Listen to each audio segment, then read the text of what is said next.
Welcome back. So, we were talking about governing equations for chemically reacting flows, that is combustion flows involving combustion, and we arrived at the equations for conservation of mass, momentum, species and energy. And we found out that while those equations were complex in itself, it was not closed, in that several of these things like reaction rates, like species diffusion velocity, like pressure, like heat flux vector q, these things needed supplemental information or auxiliary information or auxiliary equations or constitutive relations as such to basically close this equation. So, first things first, that is we need to understand what is species diffusion velocity. So, if you look into that, this is the species diffusion velocity Vi, that is essentially given in a very implicit complex form, and this is given as this in this equation, this the gradient of the species mole fraction, that is the gradient of xi is given like this, where this species diffusion velocity Vi appear. Also note that the species diffusion velocity Vj appear, and also there are several other things appear. Okay. But this is the most important part, you see, where Vi appears, also a gradient of pressure appears, body forces appear, gradient of temperature appears also, right. And but we will see that we will mainly focus on this, and we will tell you what the other things like these etc. are. But this is the main point of our, will be the point of our focus, and we will simplify this to arrive at simpler equations. Okay. But this is the most generalized form. You need to know the most generalized form, and then you need to know how to arrive at a simpler form, because otherwise your knowledge will always be partial.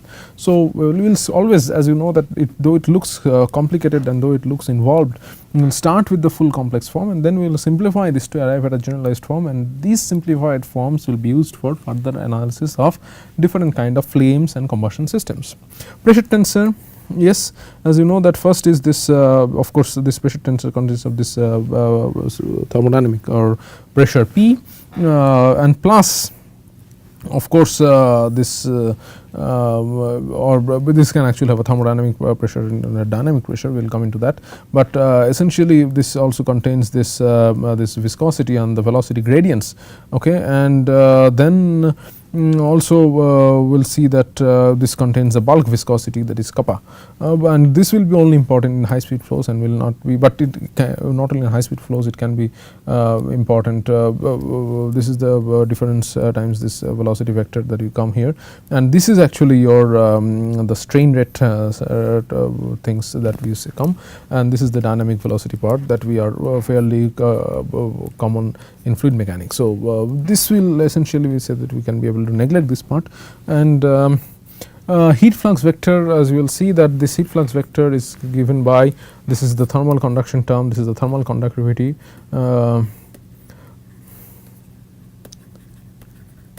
and this is essentially the enthalpy transport, this is the heat flux that is arising due to different heat contents, and the diffusion velocity. So, diffusion velocities can also cause thermal transport, and this is essentially, as you will again see, that this is a kind of a heat flux due to, once again, due to diffusion velocities, and arises due to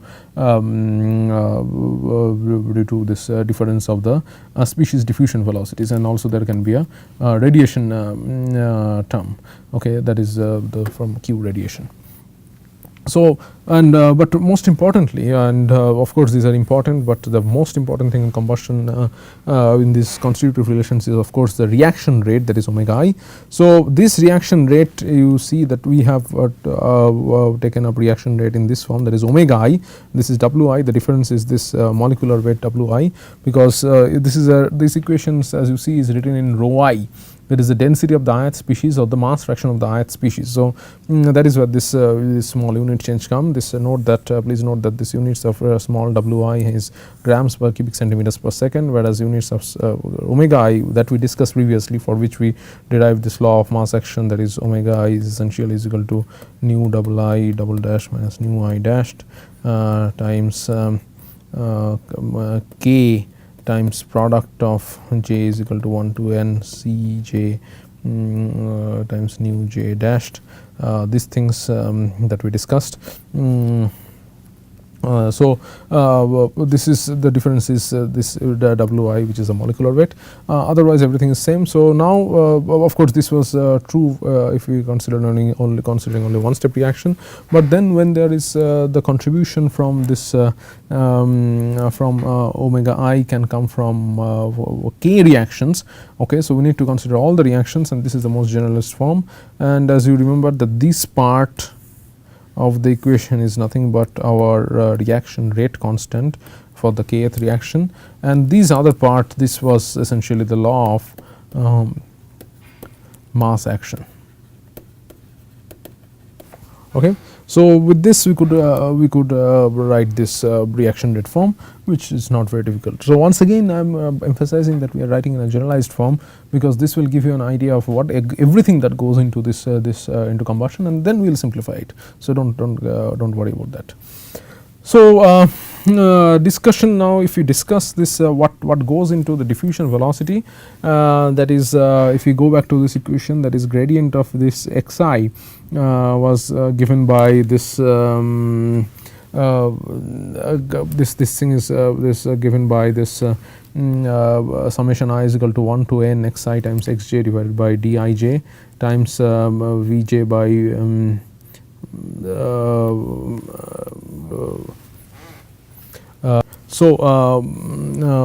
we were discussing the diffusion velocity, and this gradient of xi is equal to summation given is equal to this thing where you see diffusion velocity of the species I, if you are interested in that, and of course that is dependent on the gradient of xi, which is the gradient of the mole fraction of the species I, but then that is also connected to several things. It is an implicit equation that you give, and this is of course has a binary diffusion coefficient dij, and but the velocity of the jth species is also involved, and there are several other things. Okay.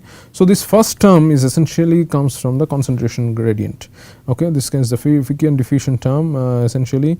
So the concentration gradient, that is this is the Fickian diffusion term, this is the concentration gradient, and of course you see that there can be a pressure gradient also can induce this thing, and there can be a body force gradient, body force that is involved here, and then there can be a temperature gradient, that is a Soret effect, which we found that causes the counter gradient or gradient diffusion of hydrogen or soot, light species or heavy species respectively. Alright. So but the most important term is this one, and we will come to this.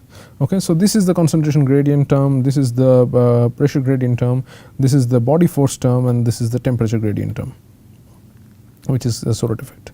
So now pressure we have discussed in fluid mechanics test. Of course we can discuss, you can discuss, find more about this in a fluid mechanics course, but of course the gradient of pressure in the main force that drives fluid is the gradient of pressure. Okay.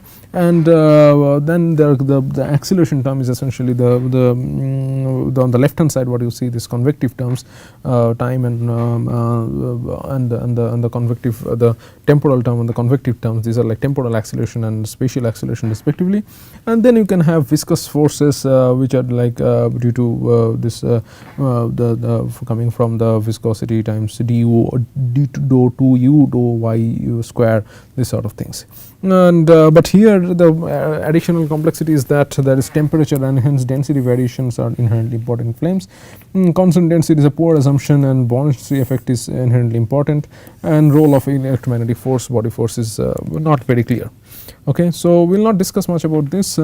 But typically what we will see is that we will see later also that we do not pressure, yes of course it drives the flow, it is used for understanding the overall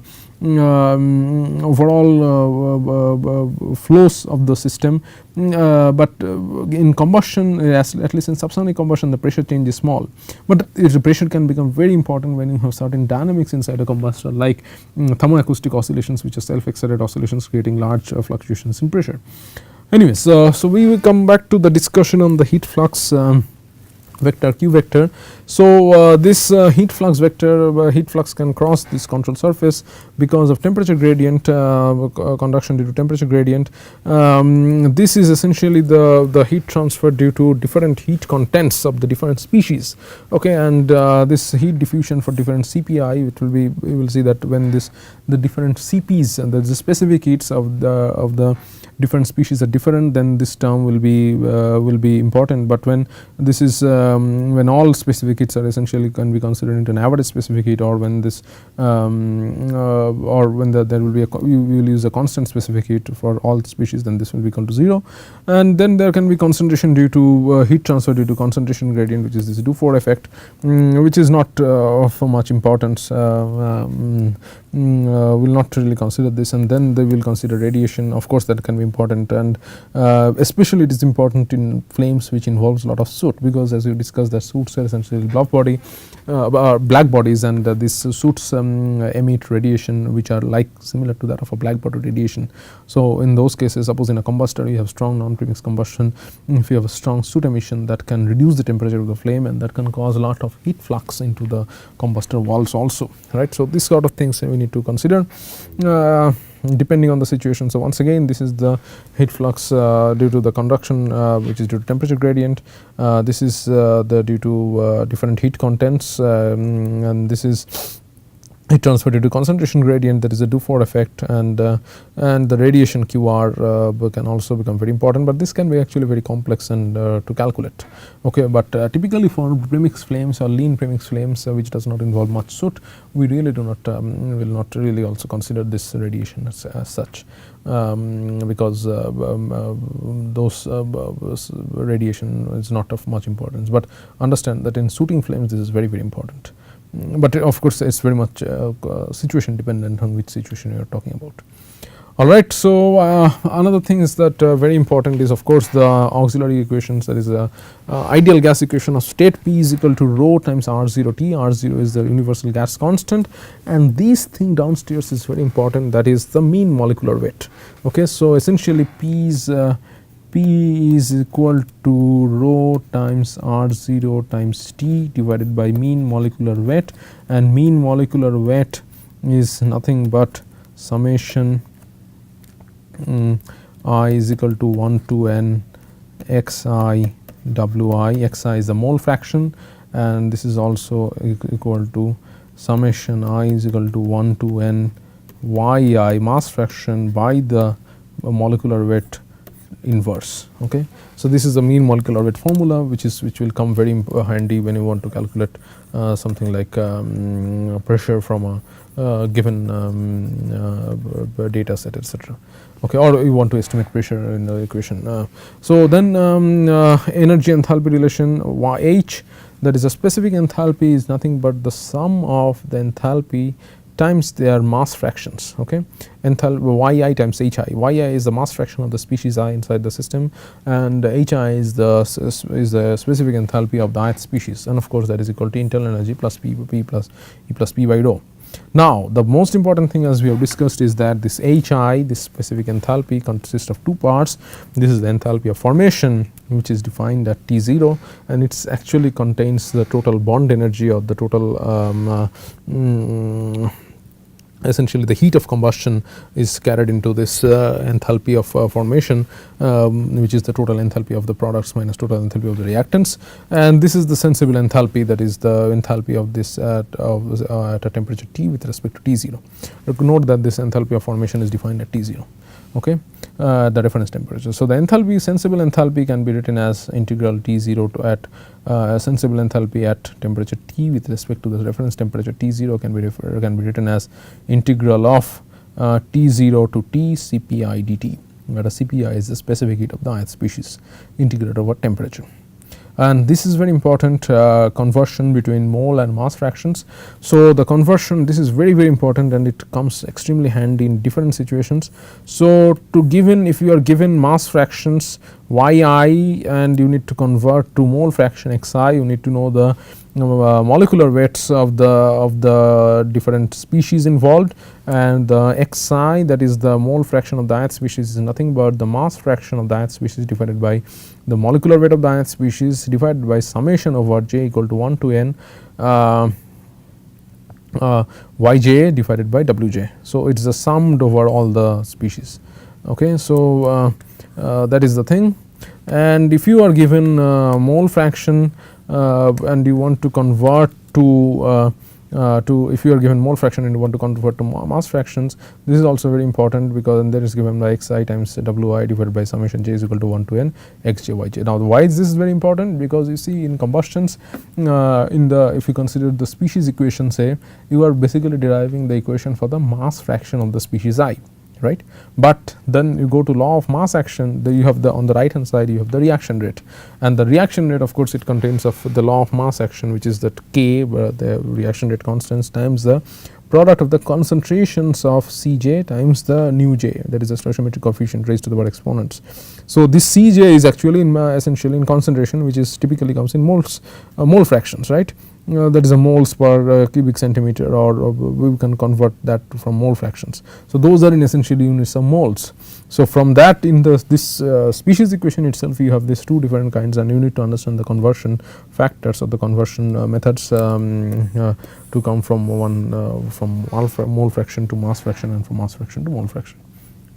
Now, as we said that when you do diffusion, we will neglect all other effects for this class, and we will arrive at this simplified formula for diffusion. Okay, and this is given by gradient of this. So, what we have taken is that we have just taken this.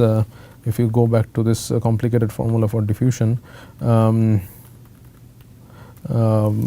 if we remove all these things.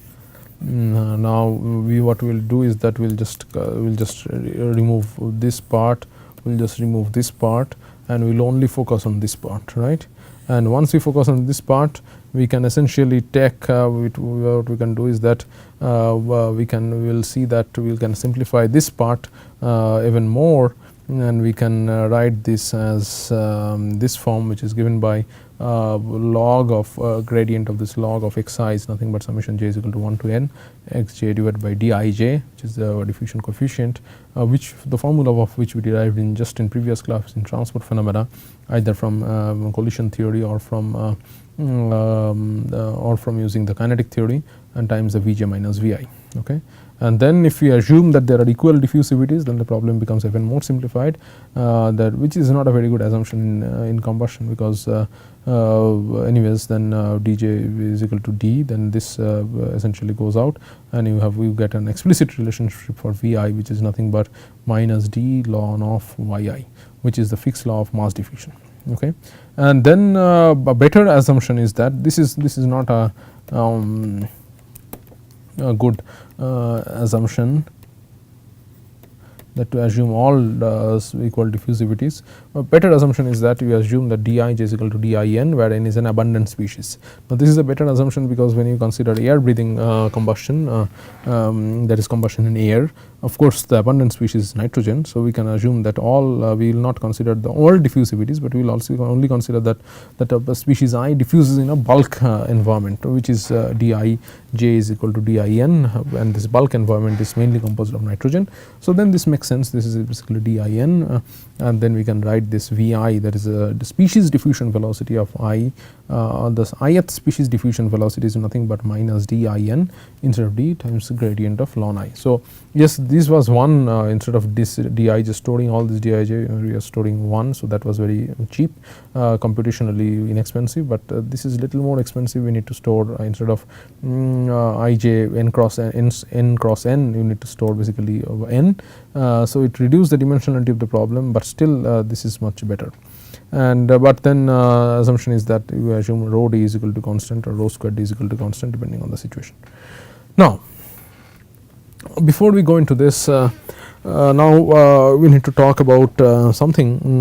We are talking about this thing, that is the pressure. We need to have some discussion on pressure, that we want to show that in general the pressure inside this inside a combustion system, or any system as such, when the Mach number is small, that the pressure variation is small.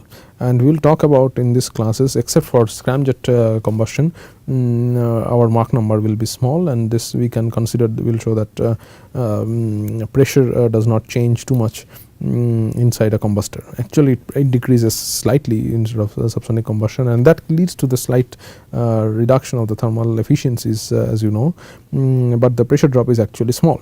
Now why is it small? And because the pressure drop is small, we can consider it to be a constant pressure process, but we need to show why is it so. Okay, so this is a very important and a key assumption in combustion that goes on. And you see, in reality it cannot be, it's not possible for pressure to be constant, because whenever there is a flow acceleration, of course there has to be a pressure change, because it's a acceleration and there is a force. But as we will show that even when for large acceleration the amount of pressure drop required is very small. So and here of course in combustion the acceleration of the fluid basically comes from the heat release, alright. So what I was talking about is that, suppose why we are even talking about flow acceleration. Now suppose you write the continuity equation, rho times u, rho 1 u1 is equal to rho 2 times u2, right. And suppose this you have a duct and you have a flame like this, and this is rho 1 u1 and this is rho 2 u2. Rho is the density, u1 is the velocity, upstream velocity, this is the downstream velocity, okay. And this is the flame, and of course because this density is small, your u2 is large, right. So this is cause this is the flow acceleration. So this flow is now accelerated into this flow. Now but then the question is that does this mean how much this flow acceleration, how much pressure drop does this require, okay, or does this cause? That we want to show that that is not large. And you see as such in the momentum equation where pressure appears, this as a because in a momentum equation your gradient of pressure is the force and your left hand side is essentially the acceleration. So for acceleration there is a this gradient of pressure has to be non-zero, but we will show that this is small, right. That is the purpose of this exercise.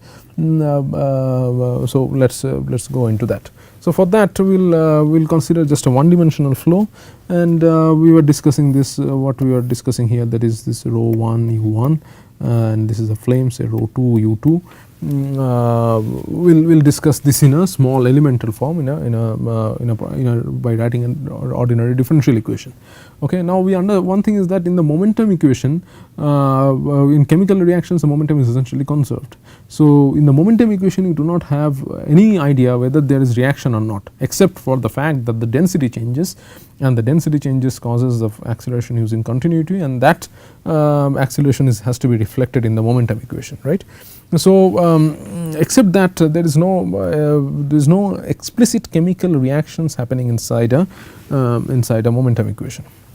So anyways, so we will consider, if we consider this one dimensional equation, momentum equation, this is the equation. So it's rho if we write the one dimensional momentum equation with removing all the complexities, we can just write it like rho times u times du dx is in a steady state, of course, that is why you do not have any transient terms, is equal to minus dp dx, right. So this is the thing. Now let us consider that you define non-dimensional variables. U cap is equal to u by u0, you define rho cap is equal to rho by rho 0. These are like some reference variables, we will come to this soon, and p cap is equal to p by p0. So now if you do this incorporate this non-dimensional equation, we will find that you will get you will get this rho 0 u0 square u cap du cap dx, and here you will get minus p0 dp cap dx, okay. So rho 0 u0 square by p0 times is equal to u cap du dx is equal to minus dp cap dx, right. Now if you write, we can write p0 is equal to rho 0 RT, right. This is the actual gas constant, particular gas constant, and we can write P0 by rho 0 is equal to R. So, P0 by rho 0 is equal to RT, and we can multiply with gamma on both sides, then this becomes essentially is equal to sound speed, right. This is C0 square. Okay. So, then what we can do is that if you multiply by gamma here, then this equation becomes then this equation essentially will become gamma times U0 square by C0 square is equal to times U cap du cap dx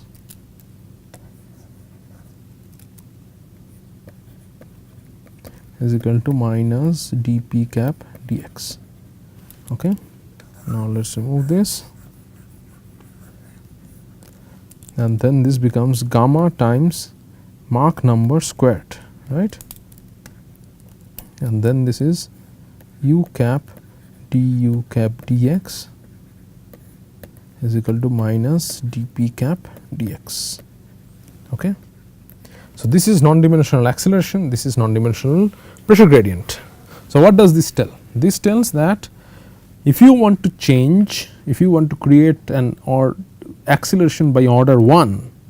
So, this if this is an order 1 quantity, okay, you need to have a pressure gradient or the resulting pressure gradient which will happen depending on the situation is order Mach number squared. Okay. So, the pressure drop that you get in combustion from an order 1 acceleration of the flow is order Mach number square. So, if the Mach number of the flow is small, typically Mach number in subsonic combustion in a gas turbine is 0.1 to 0.3, it is order Mach number square. So, 0.1 times 0.1 means 0.01, 0.3 times 0.3 means 0.09. Okay. So, the pressure drop becomes very small. As a result, we can essentially neglect the pressure drop inside a subsonic when there is subsonic combustion. Okay. So, this is what we have just done, that for subsonic flows, if you consider this equation, that is the momentum equation, rho u du dx is equal to minus dp dx, and then if we non-dimensionalize, we essentially see that for creating order 1 change in acceleration, you need order Mach number squared change in pressure. Also, you can show it in a different manner. Let us decompose the pressure, this non-dimensional pressure, as now as a background pressure P0 x t plus fluctuating pressure dynamic pressure P1 x t. Now, we assume that let us say that if P0 is order 1, let us say that P0 this is an order 1 quantity and this is an order Mach number square quantity. Okay. Now, if this is an order 1 quantity, then this will be essentially, we can write this as minus dp0 cap dx minus dp1 cap dx. Okay. So, we will clearly see that on the left hand side we do not have any order 1 quantity, right. So, then this essentially becomes 0. However, on the left hand side we have an order Mach number square quantity, right. So, for that essentially then this becomes the full thing, that is gamma Mach number square plus times rho cap u cap du cap dx. So, this is it. So, therefore, we see that gradient of P cap 0, that is a background pressure, is essentially 0, or P0 is a function of time only, it is not a function of space. So, essentially we call this P0 rho RT is equal as a thermodynamic pressure and P1 x t as a dynamic pressure. Okay. So, that is the isobaric assumption. So, as a result, for subsonic combustion, for all practical cases, our momentum equation is essentially gets very much simplified, because your main thing, that is the gradient of pressure, that is very small for all subsonic combustion problems, and in both in non-premix flame as well as in premix flame, you will assume that the pressure to be essentially constant unless otherwise mentioned. Of course, in certain special cases in a gas turbine combustor or an afterburner or in a rocket engine, or in you can have something called thermoacoustic pressure oscillations, then this P1 fluctuates very heavily. So, that is a different condition, but in other cases we will have a small pressure drop, and that small pressure drop will be neglected.